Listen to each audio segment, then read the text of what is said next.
హిందుత్వ భావన బాగా బలపడుతోంది. మనం హిందువులం, మనం ఐక్యంగా ఉండాలి, మన సంస్కృతిని మనం రక్షించుకోవాలి, జరిగిన నష్టాన్ని భర్తీ చేసుకోవాలి. ఇది హైందవ దేశం అనే భావన జనంలో బాగా నాటుకుంది. ఈ క్రెడిట్ నరేంద్ర మోడీకే దక్కుతుంది. స్వాతంత్రం తర్వాత ఒక మూల సిద్ధాంతాన్ని ఇలా జనంలోకి తీసుకెళ్లడం, ఒకే భావనపై జనాన్ని మొత్తం ఏకం చేయడం మోడీ హయాంలో మాత్రమే జరిగింది. దీనివల్ల పరోక్షంగా రాజకీయ లబ్ధి జరిగితే జరిగిండొచ్చు. కానీ మనం హిందువులం, ఇది మన ధర్మం, ఇది మన ఆచారం, ఇది మన సంస్కృతి, దీన్ని మనం పరిరక్షించుకోవాలి అనే భావన, ఆలోచన జనంలో బాగా పెరిగింది. దీంతో హిందూ మతం గురించి చర్చించుకోవడానికి గాని, హిందువులం అని చెప్పుకోవడానికి గాని జనం గర్వపడుతున్నారు. భావోద్వేగంతో మాట్లాడుకుంటున్నారు కూడా. ఆలయాలు, పూజలు, సంస్కారాలు జరిపించేందుకు, చేసేందుకు కూడా ఒకప్పటికంటే ఇప్పుడు ఎక్కువ ఆసక్తి చూపిస్తున్నారు. ఇదే అంశంపై ఇవాల్టి చైర్మన్స్ డెస్క్ చూద్దాం.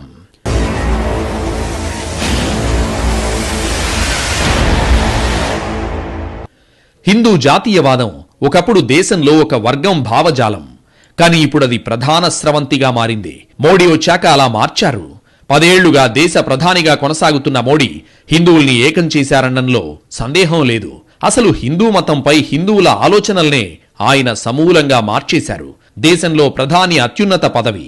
ఆ స్థాయిలో ఉన్న మోడీ బహిరంగ సభల్లో, ప్రభుత్వ కార్యక్రమాల్లో హిందూ మతం గొప్పతనం గురించి చెప్పడం, స్వయంగా సంస్కృతి సంప్రదాయాలను ఆచరించడంతో హిందువుల భావనలో బాగా మార్పొచ్చింది. నేను హిందువును, నాది హైందవ దేశం అనే భావనకు బలం చేకూరింది. దేశంలో గతంలో మతం గురించి మాట్లాడుకోవడానికి అసహనంగానూ సిగ్గుగానూ ఫీల్ అయ్యేవారు. అంతేకాదు, ముఖ్యంగా నేను హిందూని అని చెప్పుకునేందుకు కొంత భయపడేవారు కూడా. అసలు ఆ ప్రస్తావన అవసరమా అన్నట్టు ఉండేవారు. ఇప్పుడు మేము హిందువులము అని చెప్పుకునేందుకు చాలా గర్వపడుతున్నారు. ఓ రకంగా చెప్పాలంటే దేశంలో హిందుత్వ పునరుజ్జీవం పొందింది. హిందూ జాతీయవాదం ఒకప్పుడు దేశంలో ఒక అంచు భావజాలం. కానీ ఇప్పుడది ప్రధాన స్రవంతిగా మారింది. మోడీ వచ్చాక అలా మార్చారు. అసలు హిందూ మతంపై హిందువుల ఆలోచనల్ని ఆయన సమూలంగా మార్చేశారు. దేశంలో ప్రధాని అత్యున్నత పదవి. ఆ స్థాయిలో ఉన్న మోడీ బహిరంగ సభల్లో, ప్రభుత్వ కార్యక్రమాల్లో హిందూ మతం గొప్పతనం గురించి చెప్పడం, స్వయంగా సంస్కృతి సంప్రదాయాలను ఆచరించడంతో హిందువుల భావనలో బాగా మార్పొచ్చింది. నేను హిందువును, నాది హైందవ దేశం అనే భావనకు బలం చేకూరింది. ఓ రకంగా చెప్పాలంటే దేశంలో హిందుత్వ పునరుజ్జీవం పొందింది.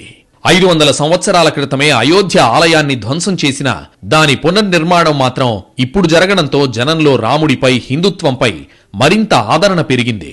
హిందూ మతం విషయంలో కొన్నాళ్ల క్రితం వరకు సంకుచితంగా ఆలోచించేవాళ్లు ఇప్పుడు కాస్త బహిరంగంగా మాట్లాడేందుకు మేము హిందువులం, మేము ఇలా చేస్తాం, అలా చేస్తాం, మేము వీటిని ఆచరిస్తామని చెప్పుకోవడానికి గర్వంగా భావిస్తున్నారు. దీనికి ప్రధాన కారణం ప్రభుత్వాలు సైతం కుహనా లౌకికవాదాన్ని అనుసరించకుండా హిందూ మతం విషయంలో స్పష్టంగా ఉన్నాయి. ఓట్లు పోతాయనో, ఈ వర్గం చేజారిపోతుందనో, ఆ వర్గం కలసి రాదనో ఇలాంటి కుహనా భావజాలాన్ని ప్రదర్శించకుండా ఈ దేశం యొక్క ప్రాచీన మతం, విధానం, ఆచారం, సంస్కృతి ఇవంటే స్పష్టంగా ఎలాంటి తడబాటు లేకుండా ప్రజలకు ఒక సందేశాన్ని ఇస్తున్నాయి. అయోధ్య ఆలయాన్ని పునర్నిర్మించినప్పుడు ప్రధాని మోడీ 11 రోజులు ఉపవాసం చేసి 11 రాష్ట్రాల్లో వివిధ ఆలయాల్లో పూజలు చేసి ఆ తర్వాత అయోధ్య ఆలయ ప్రారంభానికి వెళ్లారు. ఒక దేశ ప్రధాని, ఒక దేశ అత్యున్నత వ్యవస్థ ఆచరిస్తోన్న విధానాన్ని జనం బహిరంగంగానే అనుసరిస్తారు, గర్వంగా చెప్పుకోగలుగుతారు. సెక్యులర్ విధానానికి ఎలాంటి హాని చేయకుండానే మన మతం గురించి మనం చెప్పుకోవడం తప్పు కాదనే భావనను జనంలోకి బాగా తీసుకెళ్లగలిగారు మోడీ.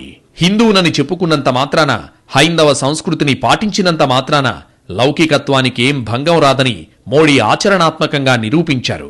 లౌకికవాదం అంటే అన్ని మతాలను గౌరవించడమే కాని సొంత మతం ఏదో చెప్పుకోవడానికి సిగ్గుపడటం, భయపడటం కానే కాదనే సందేశాన్ని బలంగా జనంలోకి తీసుకెళ్లారు. ఆధునిక భారత చరిత్రలో హిందూ మతంపై ఈ స్థాయిలో ప్రభావం చూపిన నేత లేరంటే అతిశయోక్తి కాదు.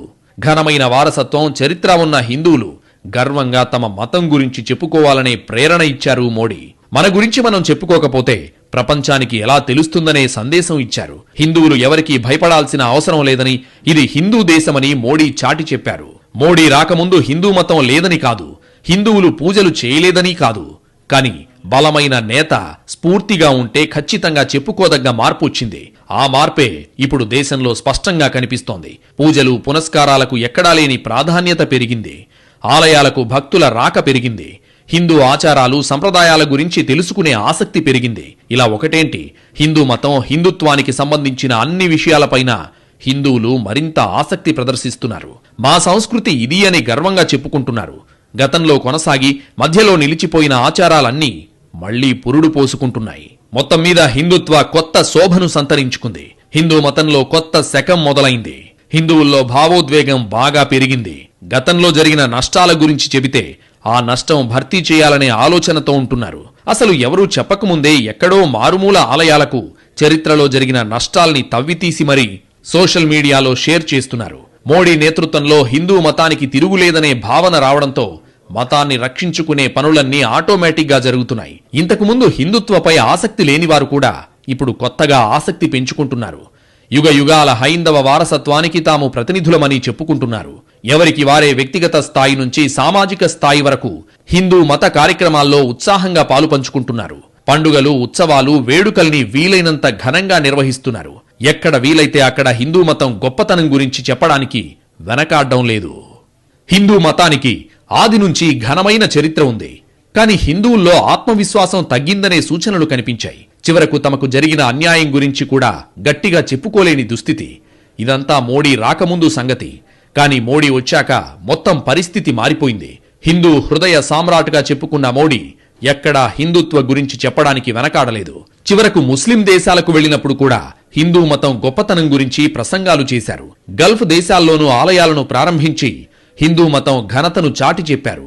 మోడీ చర్యలు కోట్లాది మంది హిందువుల్లో ఎక్కడలేని స్ఫూర్తిని నింపాయి. హిందూ మతాన్ని చిన్నచూపు చూస్తే ప్రధాని ఊరుకోరనే భావన పెరిగింది. అంతే, ఒక్కసారిగా హిందువుల ఆలోచనల్లో మార్పొచ్చింది. అప్పటి వరకు కులాల వారీగా, వర్గాల వారీగా విడిపోయిన హిందూ సమాజం సంఘటితం కావడం ప్రారంభించింది. వీలైనప్పుడల్లా హిందువుల ఐకమత్యం గురించి చెబుతూ వచ్చిన మోడీ ఆ టాస్క్ ను విజయవంతంగా పూర్తి చేశారు. నిన్నటి మహారాష్ట్ర ఎన్నికల్లోనూ ఏక్ హైతో సేఫ్ హై అనే నినాదం బాగా పనిచేసిందని తేలింది. హిందువులంటే కేవలం భారత్లో ఉన్న హిందువులే కాదు, ప్రపంచంలో ఏ దేశంలో ఏ మూల హిందువులకు కష్టం వచ్చినా హిందువులంతా కలసికట్టుగా అండగా ఉండాలనే సందేశం మోడీ నుంచి వచ్చింది. బంగ్లాదేశ్లో హిందువులపై దాడుల్ని ఖండించిన మోడీ ఏ దేశంలో హిందువులకు ఇబ్బంది కలిగినా స్పందించారు. హిందువులు భారత్కే పరిమితం కాదు, ప్రపంచమంతా ఉన్నారని గుర్తు చేశారు. ఈ పోకడతో మిగతా దేశాలు కూడా అప్రమత్తమయ్యాయి. అప్పటి వరకు హిందువులను మైనారిటీలో వర్గంగా చూసిన దేశాలు కూడా మోడీ హయాంలో హిందూ మతాన్ని ప్రత్యేకంగా చూడటం మొదలైంది. హిందువుల పండగలకు ప్రాధాన్యత ఇవ్వడం, హిందూ సంప్రదాయాలను గౌరవించేలా చట్టాలు చేయడం వంటి పనులు జరిగాయి. ఇవన్నీ చూసిన హిందువుల గుండెలు గర్వంతో ఉప్పొంగాయి. ఎక్కడో ఉన్న దేశాల్లో హిందువుల పండుగలు ఘనంగా జరుగుతూ ఉంటే హైందవ దేశమైన భారత్లో రాముడు, కృష్ణుడు నడయాడిన నేలపై ఇంకో స్థాయిలో ఉత్సవాలు చెయ్యొద్దా అనే ఆలోచన మొగ్గతొడిగింది. అంతే, అప్పట్నుంచి ఎక్కడికక్కడ పండుగలు ఉత్సాహభరిత వాతావరణంలో జరుగుతున్నాయి. హిందూ మతాన్ని అవమానిస్తే గట్టిగా ఖండించే ధోరణి పెరిగింది. దేశ రాజకీయం కూడా హిందూ కోణంలో బాగా మారిపోయింది. హిందూ మతాన్ని గౌరవించకుండా రాజకీయంగా మనుగడ ఉండని పరిస్థితిని మోడీ కల్పించారు. అయోధ్య రామమందిర ప్రారంభానికి రాకపోతే హిందూ ద్రోహులే అన్నట్లుగా మోడీ ఇచ్చిన సంకేతాలు విపక్షాల్ని ఆత్మరక్షణలో పడేశాయి. అటు హిందువుల్లోనూ పార్టీల వైఖరిపై తీవ్రస్థాయిలో చర్చ జరిగింది. మన మతాన్ని మనం గౌరవించకపోతే ఇతరులు ఎలా గౌరవిస్తారు? హిందూ మతం గురించి చెప్పడం నేరమా? రామరాజ్యం కావాలని జనం కోరుకుంటున్నప్పుడు ఆ రాముడి గురించి చెప్పకుండా రాజకీయం ఎలా చేస్తారు? ఇలాంటి ప్రశ్నలకు సమకాలీన రాజకీయాల్లో ప్రతి నేత సమాధానం చెప్పాల్సొచ్చింది. మోడీ వాక్చాతుర్యం, వాగ్ధాటితో హిందూ మతానికి మంచి ప్రచారం లభిస్తోంది. ముస్లింలకు ప్రత్యేక సదుపాయాలు ఇవ్వడం లౌకికవాదం అయినప్పుడు హిందువులకు ప్రత్యేక సౌకర్యాలు ఉంటే తప్పేంటనే ప్రశ్న కూడా మోడీ లేవనెత్తారు. లౌకిక దేశం అంటే అన్ని మతాలను సమానంగా చూడటమే కాని కొన్ని మతాల్ని నెత్తినెక్కించుకోవడం కాదనే సందేశం ఇచ్చారాయన.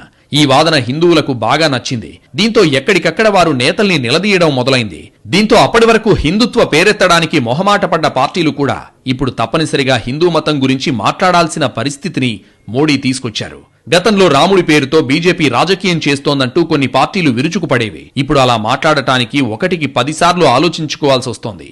ఎందుకంటే ఇప్పుడు రాముడి గురించి బీజేపీ మాత్రమే మాట్లాడటం లేదు, మొత్తం దేశమంతా రాముడి ఫీవర్తో ఊగిపోతోంది. మోడీ ఈ విషయంలో ఒడుపుగా ప్రయోగించిన బాణాలన్నీ గురి తప్పకుండా లక్ష్యం చేరుకున్నాయి. ఈ దేశం, ఈ నేల, యుగ యుగాల చరిత్ర అంతా రాముడితో ముడిపడి ఉన్న సంగతిని మోడీ మరోసారి ప్రస్తావించడం ద్వారా మెజారిటీ ప్రజల మనసు గెలిచే ప్రయత్నం చేశారు. అటు జనం నుంచి కూడా అనుకున్న స్పందన వస్తోంది. ఎవరికి వారే అనిర్వచనీయమైన అనుభూతిని ఆస్వాదిస్తున్నారు. ఇన్నాళ్లకు రాముడికి ఆయన జన్మభూమిలో గుడి కట్టగలిగామనే సంతోషం అందరిలో కనిపిస్తోంది. మరికొందరైతే ఓ అడుగు ముందుకేసి రాముడికి న్యాయం జరిగిందని అంటున్నారు. ఈ న్యాయం మోడీ వల్లే జరిగిందనే నెరేటివ్ను వ్యాప్తి చేయడంలో బీజేపీ జాగ్రత్తలు తీసుకుంటోంది. హిందూ మతం అంటే అది మతం మాత్రమే కాదు, ఒక సంస్కృతి, ఒక చరిత్ర, ఘనమైన నాగరిక, సమున్నత వారసత్వ వైభవం, ఇలా భిన్న కోణాలున్నాయి. వీటిలో ఏది వదులుకోకూడదనే రీతిలో సాగుతోంది మోడీ నాయకత్వం.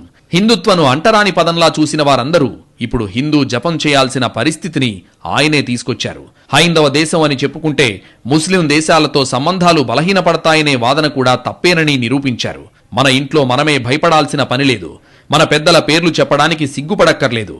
మన ఆచార వ్యవహారాల గురించి చర్చించడానికి సందేహించక్కర్లేదు. నేను హిందూనని ధైర్యంగా చెప్పండి. హైందవ దేశం మాదని గర్వంగా ప్రకటించండి. హిందూ మతాన్ని ఆచరిస్తే ఇతరులు దూరం పెడతారనే ఆలోచనే దరిచేరనీయకండి.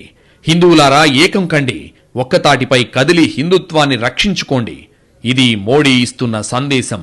దేశంలో మెజారిటీగా ఉన్న హిందువులు జనాభాకు తగిన స్థాయిలో హిందూ మత వైభవాన్ని చాటి చెప్పడం లేదని మోడీ గుర్తించడమే కాదు, ఆ విషయాన్ని ధైర్యంగా చెప్పారు.